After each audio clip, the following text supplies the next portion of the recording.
இங்கே நல்லா குடிக்கும், குடிச்சிங்கன்னா உங்க ஜாதி முன்னேறிடும். எவ்வளவு நாளும் உற்பத்தி பண்ணுவாங்க. பீர் வேணுமா, உஸ்கி வேணுமா, கிஸ்கி வேணுமா, ரம்மு வேணுமா, ஜிம்மு வேணுமா, அது வேணுமா, இதெல்லாம் நாங்கள் தாராளமா உற்பத்தி பண்றோம், குறையலாம செய்கிறோம் அப்படின்னு இங்க குடிக்க வைக்கிற இந்த மகானுபாவர்கள் அதிலிருந்து இந்த மக்களை மீட்க முடியாத என்று தவிக்கிற நாம் இப்ப கவிஞர்கள் பேசும்போது கூட 2-3 பேர் சொன்னார்கள், ஊமை ஜனங்க. முதல்ல ஸ்டாலின் அவர்களை கோட்டையில சந்திச்சு 35 நிமிஷம் அவங்களுக்கு வகுப்பு எடுத்தோம். 10.5 சாதிவாரி கணக்கெடுப்பு கொடுத்து. அப்ப நான் சொன்னேன், தம்பி, இந்த ஊமை ஜனங்களுக்கு உங்களை விட்டா யாரு செய்வாங்க அப்படின்னு சொல்லி சொன்னேன். அப்படி விளையாட்டு. ஆனா இந்த ஊமை ஜனங்கள் இன்னும் ஒரு 2 மாசத்துல பேச போறாங்க.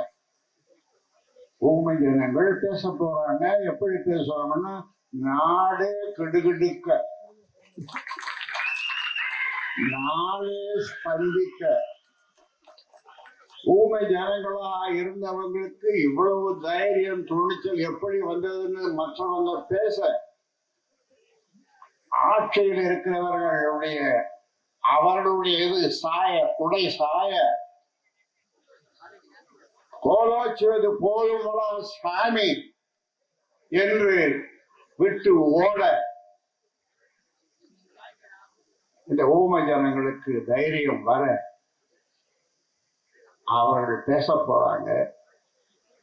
இந்த நாடு பார்க்க போகுது, இந்த நாடு தாங்காது. ஏன் உங்க அப்பா மட்டும் சொல்லியா நாங்க கேட்கணும்? 10.5 இது எங்க நாடு, எங்க பூமி, எங்களால வந்தது, எங்க மண்ணு. உனக்கு இங்க என்ன வேலை? உனக்கு இங்க என்ன வேலை? உனக்கு இங்க என்ன வேலை? உங்ககிட்ட போய் நான் 10.5 நாள் கேட்கணுமா? எனக்கு அவமானமா இருக்கு. உன்ன போய் கோட்டையில சந்திக்கணுமா? எனக்கு அவமானமா இருக்கு. சாதிவாரி கணக்கெடுப்பு நடத்தணும்னு உங்ககிட்ட கேட்டா நீ மத்திய அரசை காட்டுற. அதுக்கு எதுக்கு நீங்க முதலமைச்சர்? ஆக ஏதோ நடக்க போகுது, நடத்தி காட்ட போறோம். அண்ணன் நடுக போகுது.